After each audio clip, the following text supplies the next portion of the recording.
Ramlila ground में कहा था मैं बच्चों के समय मैं बंगला नहीं लूंगा, मैं गाड़ी नहीं लूंगा, मैं प्रोटेक्शन नहीं लूंगा। आपने सारी चीज ली, जनता ने उसमें कोई कोताही नहीं। अब जनता का पैसा लगाया, अब कौन सा अपना लगाया। अब कह देते हैं MLA आपके, महापौर आपका, सदन में आपकी सरकार। वही स्वाति मालीवाल जी पद यात्रा करती नशे के खिलाफ, आज वो उस बेटी के लिए, दलित की बेटी के लिए कोई बात नहीं कर रही। जैसे हम लगातार हम लोगों से बात कर रहे हैं, हम जान रहे हैं लोगों की प्रतिक्रिया शीश महल के बारे में। आपको क्या लगता है शीश महल के बारे में? देखिए, शीश महल जो बनाया उसमें जो घोटाले हुए हैं वो जग जाहिर हो चुके हैं और इसमें जनता उनसे जवाब मांग रही है, NGT उनसे जवाब मांग रही है और जवाब देना पड़ेगा। मुखिया साहब, आप दिल्ली के मुखिया हैं, दिल्ली के आपके ऊपर जिम्मेवारी है। आपने उस टाइम पे जब दिल्ली की जनता को जरूरत थी, आपने जो बड़े बड़े आप तो राजनीति बदलने आए थे, आप तो भ्रष्टाचार मिटाने आए थे, आप खुद लिप्त हो रहे मिल रहे हैं। पहली बार ऐसा हुआ है 8 साल में जहाँ केजरीवाल जी अपने आप को ऐसे। और जब उनसे आप पत्रकार महोदय बात करते हैं तो जो कहते थे पुलिस हमें दे दो, उनको पंजाब में जाकर अरेस्ट करवा देते। अरे आप बोलिए ना, सब अरेस्ट मैंने किया है, नहीं किया तो जनता के बीच में आके बोलिए नहीं किया। जनता जनार्दन है, जनता फैसले लेती है। जनता ने आपको जिस सिरे चढ़ा था उस सिरे से आपको गिरेगी, क्योंकि आपकी करनी कथनी में फर्क है। आपने कहा था मैं ये नहीं लूँगा, मैं ये नहीं, जनता ने नहीं कहा था। आपने रामलीला ग्राउंड में कहा था मैं बच्चों के समय मैं बंगला नहीं लूँगा, मैं गाड़ी नहीं लूँगा, मैं प्रोटेक्शन नहीं लूँगा। आपने सारी चीज़ ली, जनता ने उसमें कोई कोताही नहीं। अब आप ये बताएं जनता के हित के लिए आपने क्या किया? जब जनता को जरूरत पड़ती है तो आपके दरबार बंद मिल जाते हैं, आपके मंत्रियों के दरबार बंद मिलते हैं। क्यों मिलते हैं आप बताएं ना जनता को। कोरोना काल में जब जनता को जरूरत थी, ई राशन कूपन योजना खुद बनाते हैं, जो पॉलिसी खुद बनाते हैं उनको विड्रॉल कर लेते हैं और यही बड़ी बड़ी बात कहते हैं मैं दिल्ली DTC के कर्मचारियों को पक्का करूँगा। कौन सा पक्का करिया? आप कहते थे मैं जितने स्थायी कर्मचारी सबको पक्का करूंगा। अरे पक्का तो छोड़िए, उनको क्या फैसिलिटी दी है? उनके डेवलप के, उनके बच्चों के डेवलप के लिए आपने कोई फैसिलिटी दी है क्या? आपने आप कर तो लिया अपना मकान, 45 करोड़ लगाए हैं भाई जी, जनता का पैसा लगाया। अब कौन सा अपना लगाया? अब कह देते हैं कि ये तो मैंने सरकारी उसमें लगाया है। छोड़ दिए ना, सरकारी बना दिए, संग्रहालय बना दीजिए कोई अच्छा उसके लिए। इतना बड़े बोलते हैं नया पार्लियामेंट की जरूरत नहीं थी, उसके बाद नया पार्लियामेंट क्यों बन रहा पुराना? हाँ, बड़ी अच्छी बात है। माध्य को बता दें, अब महाराज जी सुन लीजिए क्यों जरूरत थी। 25 साल से रुका हुआ था, 800 कुछ सांसद होने हैं जो प्रतिनिधि आज 7 सांसद हैं।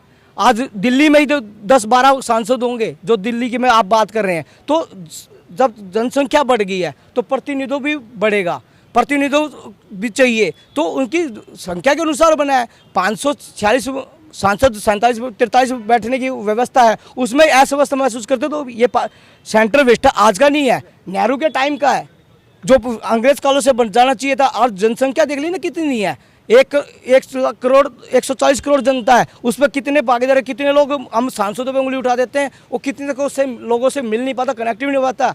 जो आप इस बात के, आप तो राजनीति बदलने आए थे, आपको तो इसका स्वागत करना चाहिए कि हाँ आप तो कट्टर ईमानदारी की बात करते थे। पर पहले जो भी उनके ऊपर ऑब्जेक्शन उठते थे वहीं पर वो बोलते थे कि LG अच्छा काम नहीं कर रहा, LG अच्छा काम नहीं करता। मगर अब सुप्रीम कोर्ट की गाइडलाइन के अनुसार जो एक वो फैसला सुनाया गया है कि अब जो भी फैसले होंगे वो मुख्यमंत्री खुद ले सकते हैं, अब LG की जरूरत नहीं है। बढ़िया अच्छा निर्णय है सुप्रीम कोर्ट का। बड़ा जो ये बात दोहरा मुखौटा लेकर चलते थे, काम करना नहीं, अब जो बात आती थी LG पे छोड़ देते थे उसको कि LG काम नहीं करने था। अब पता लगे ना, दूध का दूध पानी अब होगा। अब पता लगा, जनता को देखेगी ना कौन काम नहीं करना चाहता, कि कौन फैसले नहीं चाहता कि क्या डेवलपमेंट हुआ। अब जब कहते थे MCD हमें दे दो जी, हम कूड़े पार रहे हैं, अब MCD सदन में क्या कहते हैं, हमें 60 मीटर का रोड दे दो जी, हम PWD में काम करें। अरे भाई, 62 MLA आपके, महापौर आपका, सदन में आपकी सरकार, निगम में सरकार आपकी, किस बात का आप दोहरा चरित्र अपना रहे? अब आपका दूध का दूध, आपका जो चेहरा मुखौटा देखने का कुछ था, करने का कुछ था। अब जनता जग जाहिर होगी और जनता जनार्दन है, लोकतंत्र की भगवान जनता। जनता ने आप जिस सिरे से आपको चढ़ाया था, अब पता लग जाएगा आने वाले चुनाव में आपका कैसा। जैसे MCD में आपको बहुमत तो दे दिया, बराबर में भी विपक्ष बैठा दिया, आपसे जवाब दे लेने का। ऐसा तो अब की बार जनता आपको सबक सिखाएगी। आपने जितना करना था, आपने जितना गुमराह करना था जनता को, जनता आज ठगी महसूस कर रही है। आप 200 यूनिट देकर, 20 लीटर जल फ्री देकर और महिलाओं को फ्री करके को उपकार नहीं करें। किसी महिला ने नहीं मांगा था, सिर्फ अपनी चुनावी महत्वाकांक्षा पूरी करने के लिए आपने वादे किए थे। जनता ने आपके द्वार पे आकर कभी मांगा नहीं था कि हमें ये चाहिए। ना आपने कोई डेवलपमेंट की बात की, ना कभी कोई नया विद्यालय बनाया, कोई महाविद्यालय बनाया, कोई नया डेवलपमेंट करा। युवाओं की जहाँ तक दिल्ली की बात आती है तो मोदी जी रोजगार देंगे। आपने दिल्ली के युवाओं को रोजगार देने की कोई फैसिलिटी बनाई? जो कभी आगे डेवलपमेंट की बात की, क्या आपका क्या आगे का पराक्रम है? क्या आप करना चाहते हैं? नहीं करना। आपके नीयत में, आपकी सोच में खोट है और इसको स्वीकार करें और उसको माने। वहीं पर आप दिल्ली के नागरिक होंगे, दिल्ली में रहते होंगे और दिल्ली में ही घूमते होंगे। दिल्ली के अंदर देखोगे जगह जगह पर एक बैनर लग रहे हैं, we miss you Manish ji. क्या इनको सत्येंद्र जैन की याद नहीं आती? मनीष जी की आती है? देखिए, जब इनसे क्या की बात करेंगे, घै बताएंगे, घै की बात करेंगे क्या करेंगे। शिक्षा मंत्री की बात करेंगे तो शराब घोटाले पे आ जाएंगे, शराब की बात करेंगे उसमें मिस यू लिखिए, सत्येंद्र जैन से इनसे लगाव नहीं होगा। अब इनके ये तो पार्टी का अंदरूनी मामला है। और जो बात कर रहे हैं बड़ी बड़ी बवाना उपचुनाव में इन्होंने बड़े बड़े वादे किए थे। इन्होंने एक ग्राम विकास बोर्ड का गठन किया था, उन्होंने आज तक 2 करोड़ का वादा किया था कि गाँव को हम अलग से डेवलपमेंट फंड देंगे 2 करोड़ रुपए का, गलियों का नालियों के, आज तक नहीं दिया। आप अपनी करनी कथनी में फर्क देखना, अपने अंदर जागना नहीं, दूसरों पे उंगली उठाना, वो काम भी। जाते जाते आपसे एक सवाल लेना चाहूँगा कि वैसे जो है लोकतंत्र में चौथा स्तंभ जो है मीडिया को माना गया है, मीडिया है। उसके बाद भी जब मीडिया उनके घर के अंदर दस्तक देना चाहती है, जब उनका मुआयना करना चाहती है कि हम भी देखें कि 8-10 लाख रुपए का पर्दे होते कौन से हैं, कैसे हैं, पर वहाँ पे घुसने नहीं दिया जाता, उनके साथ भी बदतमीजी कर दी जाती है। इसके ऊपर क्या? देखिए, पत्रकार का सम्मान करते हैं, पत्रकार चौथा स्तंभ नहीं। जनता को जो भी गलत कार्य होता है, नेता हो या कोई भी पब्लिक हो, मैं भी हुआ तो उसको जग जाहिर करता है। इनका देखिए, जो बात करते थे आपको ये खुद ही कहते थे वीडियो फिल्म बनाने लेने मेरे पास लिया ना जी, मैं देखूंगा जी। अब खुद की पोल खुल रही है तो पत्रकारों पर पिटाई के भी अपने बाउंसरों से पिटवा रहे हैं। और एक पत्रकार को, यहाँ दिल्ली पुलिस नहीं है इनके हाथ में, पुलिस मुझे दे दो जी, पंजाब में जाके उस लड़की बेटी को, जो बेटी की बात करते हैं, महिलाओं की सुरक्षा की बात करते हैं, महिलाओं की सुरक्षा के उत्थान की बात करते हैं, वो जो मार्शल लगाते हैं और जो सीसीटीवी कैमरे लगाने के बाद वो उस पत्रकार को उठाकर जेल में बंद कर देती है। हमें तो डर इस बात का लगता है, जैसे अभी एक भाई था वो जो अपने आप को नत्थुपुरा का कह रहा था, वो कह रहा था कल देखूंगा।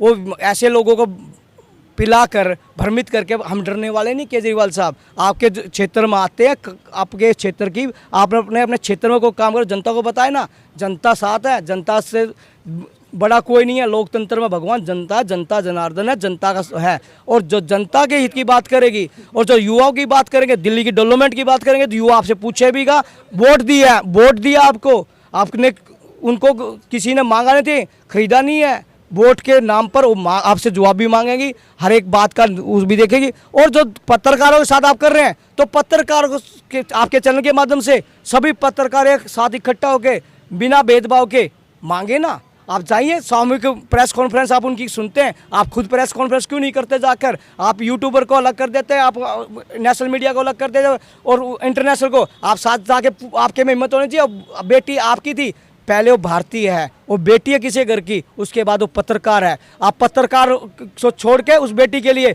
जो बेटी आज दिल्ली की बेटी एक इंसाफ मांग रही है, आज उनके मुंह में दही जमी हुई है। वही स्वाति मालीवाल जी पदयात्रा करती नशे के खिलाफ, आज वो उस बेटी के लिए, दलित की बेटी के लिए कोई बात नहीं कर रही। क्यों नहीं कर रही? जो उसका कसूर था क्या? वो कार्यकर्ता थी, उसके साथ ही साथ दिल्ली में कुछ हो जाता तो अनशन पे बैठ जाती, भूख हड़ताल पे। आज क्यों नहीं बैठ रहे भूख हड़ताल पर? कहाँ गया आपका मंत्रिमंडल? आपकी कहाँ गई महिलाओं की सुरक्षा की बात? कहाँ गए आपके सीसीटीवी कैमरे? कहाँ गई आपकी वाईफाई फ्री योजना? बताइए ना। जनता सब जानती है, जनता आने वाले समय पर जवाब देगी। और जनता जनार्दन है, जनता ने आपको जिस तरह चढ़ा था उस तरह से नीचे डालेगी। बहुत शुक्रिया हमसे बात करने के लिए। तो जैसे अभी आपने देखा सुना, ये थी कुछ कार्यकर्ता और जो आम पब्लिक है उनकी राय। फिलहाल के लिए बस इतना ही। आपको क्या लगता है हमारे कमेंट सेक्शन में साझा करना बिल्कुल ना भूलें। फिलहाल के लिए बस इतना ही। कैमरा पर्सन विशाल के साथ मैं अभिषेक, खबर दस्तक, दिल्ली।